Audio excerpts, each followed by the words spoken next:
आता आपल्या आवडत्या मालिकेचे संपूर्ण भाग मालिका प्रसारित झाल्यानंतर लगेचच पाहू शकता फक्त सन नेक्स्ट वर. भारतातील प्रेक्षकांसाठी मोफत सेवा. असं आहे मामा, कोणत्याही व्यक्तीचा एखाद्या विशिष्ट पद्धतीने रिॲक्ट होण्यामागे कार्यकारण भाव असतो. त्यामुळे मैत्रीचं अनेक पातळ्यांवर नुकसान झालंय. सामाजिक, आर्थिक, मानसिक आणि सगळ्यात महत्वाचं म्हणजे तिने आपल्यामुळे तिचा भाऊ गमावलाय. फक्त तू तिचीच बाजू घेऊन का बोलतोयस? आपण पण तर प्रिन्सला गमावलंय ना. नाही, त्याला गमावणं नाही म्हणत, ज्याच्या त्याच्या कर्माचे भोग असतात. प्रिन्स बाबतीत जे काही घडलंय त्यात मैत्रीची काही चूक नाही. म्हणजे जे काही घडलं त्यात तिची अजिबात काही चूक नाही. जे काय घडलं ते सगळं हे आपल्यामुळं घडलं असं तुला म्हणायचंय का? नाही मामा, मी फक्त तुम्हाला पुन्हा एकदा कार्यकारण भावाची आठवण करून देतोय. कदाचित मैत्रीला जेलमध्ये काहीतरी त्रास झाला असेल म्हणून ती आता असं रिॲक्ट करत असेल. थोडी शांत झाली, जरा शांत झाला आणि तिच्याकडनं काही चूक झाली असेल तर ते तिच्याच लक्षात येईल. म्हणजे अजूनही तिचं काही चुकलं नाही असं तुला म्हणायचंय? तर मैत्रीला जे काही बोलायचं होतं ते ती मला बोलली. त्याबद्दल मला फार विचार करायचा नाही. आणि एखाद्या बायकोला जर तिच्या नवऱ्याबद्दल काहीच वाटत नसेल तर ते नातं तसंही मेल्यासारखंच आहे ना. आणि असं का नसावं? तरी कुठे सौजन्याचा पुतळा आहे? तरी सहित या आधी अनेकांना कधी कुठे कसं फसवलंय मलाच माहिती आहे.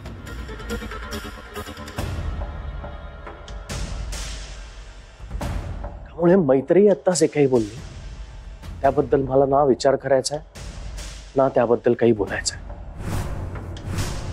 कारण मला माझ्याच वागण्याचा हे सारखं लोकांना फसवण्याचा त्रास व्हायला लागलाय, कंटाळा यायला लागलाय. त्यामुळे मी आता पुढचे काही दिवस एकटं राहायचं ठरवलंय. मला जे काही बोलायचं होतं ते झालंय बोल. येतो.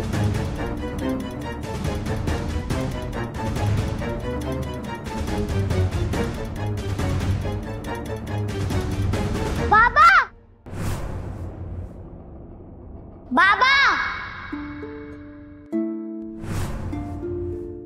ही मुलगी नक्की कोण आहे? आणि जर ही माझी आदिती नाहीये तर मग मला बाबा म्हणून का हाक मारते? बाबा, तुला आईच्या बोलण्याचं वाईट वाटलंय ना? तुला असं कोण म्हणालं? कोणी म्हणालं नाही, पण मला ते कळलं. नाही ग, असं काही नाहीये. आई मनाने खूप चांगली आहे. ती फक्त तेवढ्या वेळापुरताच रागवते. मला माहिती आहे ते. पण तू किती दुखावलायस ते मला माहित नाहीये ना. मी पण तेवढ्या वेळापुरताच दुखवतो. बाकी मनाने किती चांगलं आहे ते माझं मलाच माहित नाही. बाबा, तू असं का बोलतोयस? कारण तुझ्या आई एवढं चांगलं दुसरं कोणीच असू शकत नाही. तुझा आज आराम कर. ओके बाबा.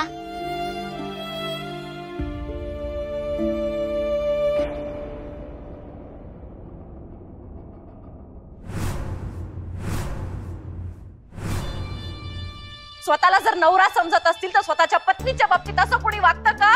ज्या खांद्यावर मी विश्वासाने डोकं ठेवलं होतं तेच खांदे विश्वासघात करणारे निघाले.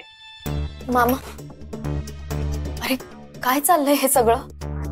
तू बघितलंस ना वहिनी दादाशी कशी वागली ते? अरे तिने दादाला स्वतःच्या नवऱ्याला घराबाहेर काढले. या घरात दादाची ही अवस्था असेल तर मग आपलं काय? तरी मी तुम्हाला सगळ्यांना सांगत होतो ना, ती मैत्री जेलमधून आल्या आल्या तिच्या समोर जाऊ नका म्हणून. पण ऐकलं का तुम्ही? अरे पुन्हा पुन्हा सांगत होतो ना. आता कळलं ना? जी बाई आपल्या नवऱ्याला कचरा म्हणू शकते ही आपली काय इज्जत ठेवणार? पण मग आता आपण काय करायचं? तू एक काम कर, अक्काले बोलून आण, आपण तिकडे टेरेसवर जाऊ आणि पुढे काय करता येईल याचा प्लॅन करू. म्हणजे नेमकं काय करायचं? आपल्याला जर मैत्रीच्या समोर जायचं नसेल ना, तर काही दिवस वर टेरेसवरच कसं राहता येईल यावर चर्चा करू. आणि तू ते काय म्हणते ना, तिला इमोशनल ब्लॅकमेल ते करण्यासाठी काय गोष्टी सांगता येईल यावर चर्चा करू. तू आधी जा आणि अक्काला बोलून घेऊन ये.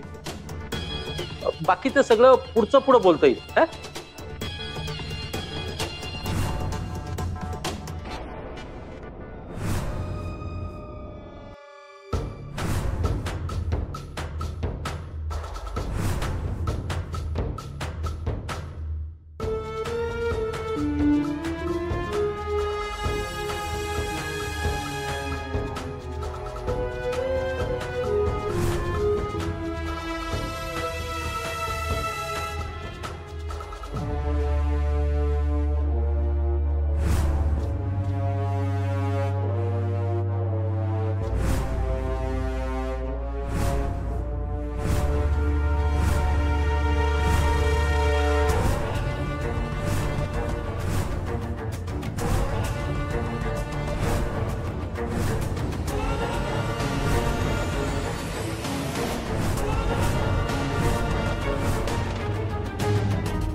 मैत्री, तुला काही लाग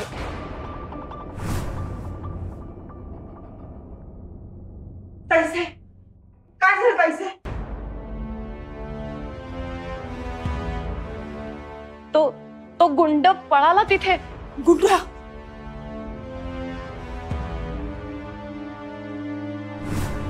अहो साहेब, तुमच्या हातातून रक्त येते.